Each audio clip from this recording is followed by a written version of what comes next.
The amount of divorces per year peaked in the 1980s. However, since then, we have seen a steady decline in divorces per year.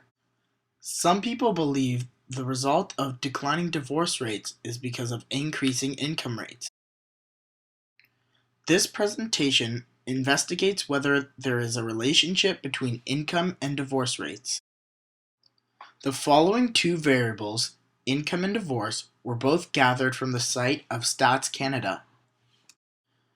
Both variables have data spanning from 1983 to 2003. They are each divided into cases of province that have all the provinces of Canada except for the territories. The first variable is income. The variable income is measured in dollars after tax on an average per province. The next variable is divorce. Divorce is measured by the number of divorces per year in each province. When the data for income is plotted, you can clearly see in both the box plot and the histogram that they are slightly right skewed. However, it still has a normal curve shape. The minimum value of the data is $40,800 to a maximum of $64,600 per year. This gives it a range of $23,800 per year. As seen in the box plot, there is a total of 7 outliers in the data. However, all of the outliers are above the range. A possible reason for all of the outliers, since they are above the range, could be because of high-income regions such as Toronto. Depending on the population, it can increase the average income in a province as well. The best representation of the center of spread is the mean, at an average of $48,351.50 per year.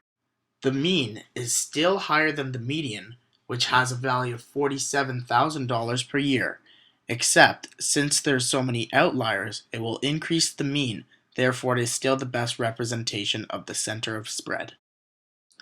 In comparison to income, the divorce variable was extremely right skewed.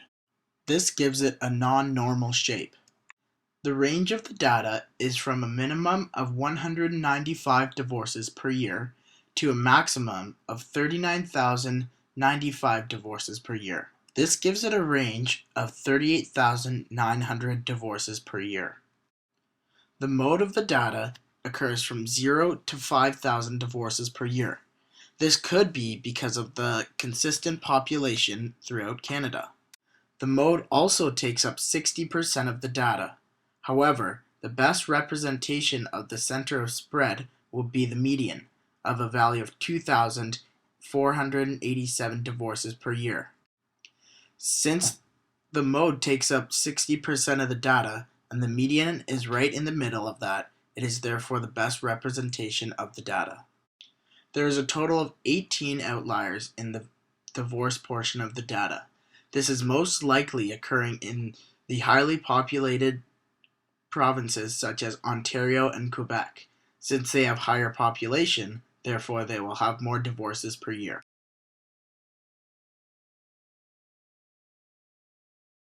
When the data is put into a scatter plot, with the income rates on the x-axis and the divorce rates on the y-axis, it gives an r-squared value of 0.41.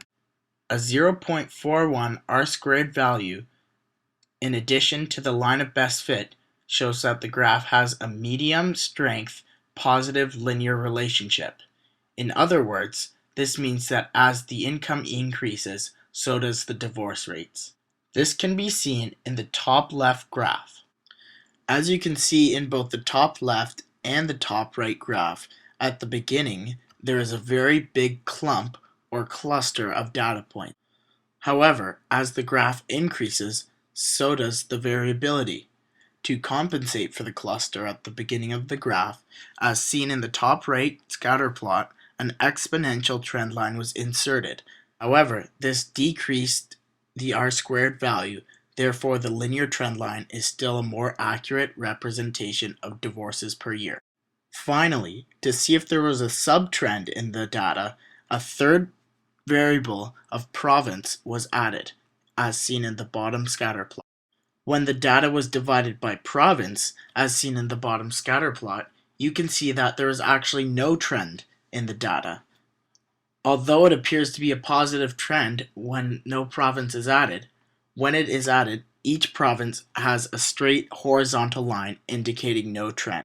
In conclusion, the hypothesis that was predicted at the beginning of the study was indeed incorrect. It was predicted that as income rates increase, divorce rates would decrease. However, there was no relationship at all. A possible reason for the no trend is because each divorce case is completely independent of one another. Some people could get divorced because of income, whereas others could be divorced because of jobs, children, family, and many more. There are multiple causes of divorce, therefore income cannot be considered to be the only cause that is making divorce rates go down. The most accurate model as predictor would be extrapolating the data. Since it is a horizontal trend, it is quite simple to predict where the divorce rates will be going in relation to the income rates as in the future. One of the possible limitations of the dataset is the time. Since the data only came between 1984 and 2003, the data and trends could have drastically changed within the last 13 years, therefore making the reliability of the data questionable. Even though there was no extraneous variables in the data, the entire set of Ontario cases could be considered an outlier. Due to the extremely densely populated area, there was an immense amount of divorces compared to the rest of the population, as well as income rates as well that were much higher than the rest of the country. Since the population skewed the results so much, it can consider every Ontario case an outlier. One of the only sources of bias that could have occurred would be people who declare less income tax by declaring more expenses that could be written off. However, since this would take up such little population, the bias is basically inadmissible because it would hardly skew the results.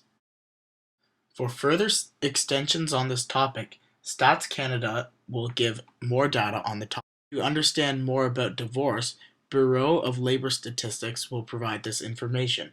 And finally, the IDFA, or the Institute for Divorce Financial Analysis, will go into more depth about the relationship between income and divorce rates.